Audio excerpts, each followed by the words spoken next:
Bandwidth and hosting for JapanCast.net has been provided by Site5. Site5 offers web hosting starting at just $4.95 per month, with 99.99% guaranteed uptime. Head over to site5.com and sign up for your 30-day free trial today. JapanCast is also sponsored by Anime Studio 7. If you've ever dreamt of working in the anime industry, now's your chance to get started. Visit tinyurl.com/jcanime and get your copy today. We would also like to thank eBillMe. Shop secure, live debt-free. JapanCast.net.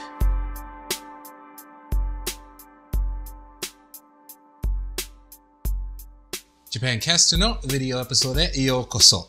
ポルです。ひとみです。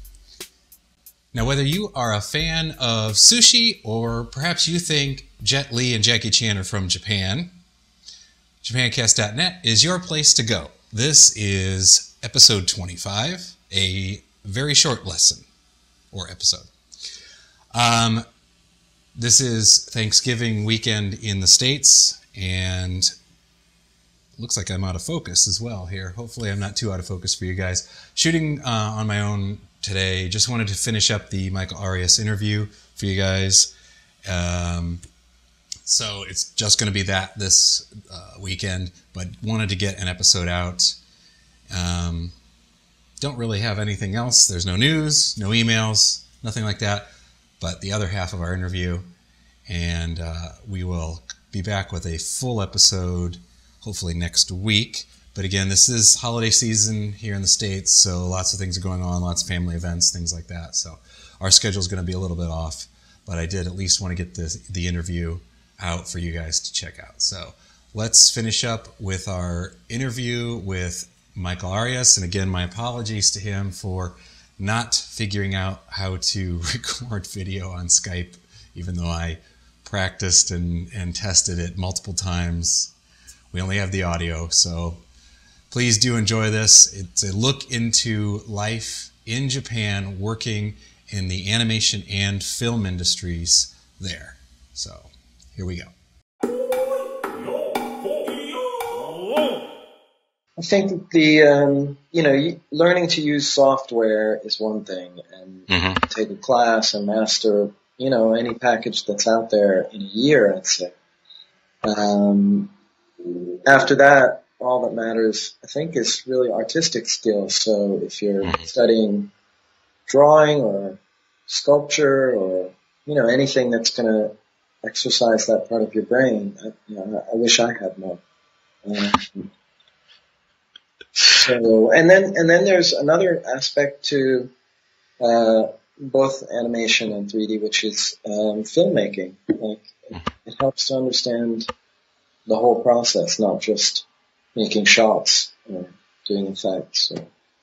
That's interesting. That's my background. I think that there's people who are so good at what they do that they can be specialists in a very narrow range of tools, like people who just model, or people who just animate, or people who just draw backgrounds. And then there's other jobs where I think it's best to be a generalist. Well, especially directing, but I think there's a lot of other work in the animation industry in general where, I'd have never imagined myself doing the work I'm doing now, but all the work that I've done up till now, including music, acting, it all informs the actual process. And I think you could say the same for being an animator, a 3D animator. That's great. Unfortunately, I don't think there's any, school where you can just pay at the door and come out a year later qualified. I really do think learning on the job is probably the best experience anyone can have. Yeah. Someone's, dream is to come to Japan and become an animator. I don't even know how you would go about doing that. I really don't. I do know a couple Americans over here working as animators, and actually very talented fellows, but I don't think anyone plans to like come to Japan and just, live here as long as it takes. Because, just learning the language is tough enough to begin with. That ties into the next question, actually, which is if you are a talented animator and your dream is to work in Japan, do you need to be fluent in Japanese to work in a Japanese animation company or any company there? Or if you're like, say, Softimage or animation, the terms of your industry, can you get by with just conversational or basic Japanese? I think it would be extremely limiting, though not impossible. I don't really know anyone who's an actual craftsperson who is able to work without speaking the language at all. It would be like, there's a certain amount of communication that can be done just on paper, but an animator is an actor and a director of photography, and an animator is a pretty huge job, and when I meet with animators to explain to them, shots, there's obviously you have the storyboard, which is in Japanese, by the way, so that's another place where you'd be really handicapped not speaking the language, but just assuming that you had storyboards that you could get all the meaning from, not depending on language. The director still needs to explain to you the intent of the shot, the character's motivation, the character's mood, and then from there you design a performance. And particularly for feature film animation here, traditional animation, I'm speaking mainly of. The animator's performance is like the whole game. I don't think, there are other parts of the pipeline, in betweening you could probably, tackle without much Japanese skill. Maybe on the 3D side, technical director, writing. Yeah, but it would be tough.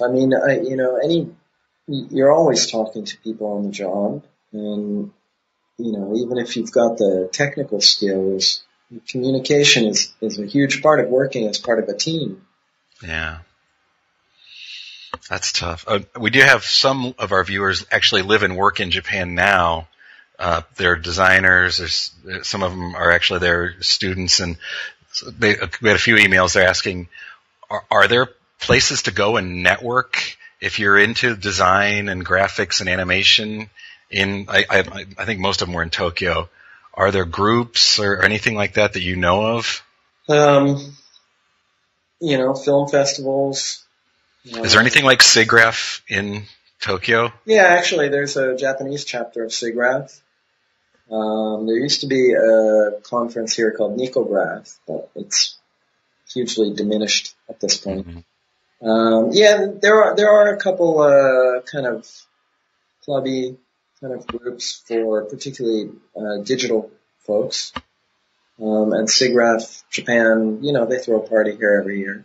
I don't think that would be much help breaking into traditional animation.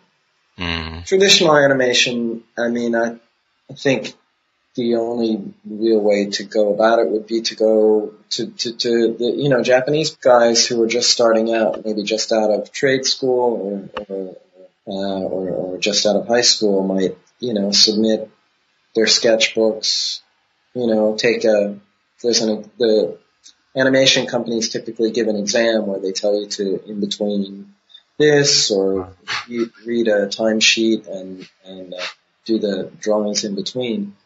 Wow. So, that would, I think, be the typical way of getting into a Japanese animation company. So in the States, it sounds like CalArts or someplace like that is where you're going to go. There's amazing art schools and trade schools here too. Like you could go and, there's, Yoyogi Animation School, or any of the big art schools, Tama Art University or Musashino Art University both have animation programs. There are Japanese schools that do that, but you still would be expected to be at least conversant in Japanese, I think. Switching gears back to life in Japan, before you came and then when you came to Japan, was there any misconceptions you had or anything that was surprising or different than you expected it to be when you got there and actually started living there? Oh, that's a long time ago, so it's a little hard to think back that far. Or even misconceptions that Westerners have that they get there and go, oh. Well, Japanese people, generally speaking, are very polite and very friendly, and I think Westerners very often misread this, like interpret it as somehow something more than it actually is, which is, just being polite. What I feel like now is that politeness is actually, when you're still being polite to someone, there's actually still distance between you. And like the people who I'm really good friends with were much less polite with each other. And how it is with friends, you're informal with them. And politeness is actually, I think, formality. And so I think just generally speaking, Japanese people tend to be welcoming, but fairly formal at the beginning. And I think, that was one thing that I had to get used to when I first got here. Well, actually, not just when I first got here. It takes a long time to be able to, read the kind of temperature of a conversation the way you do in your native language with people who are not so different from the people that you grew up with.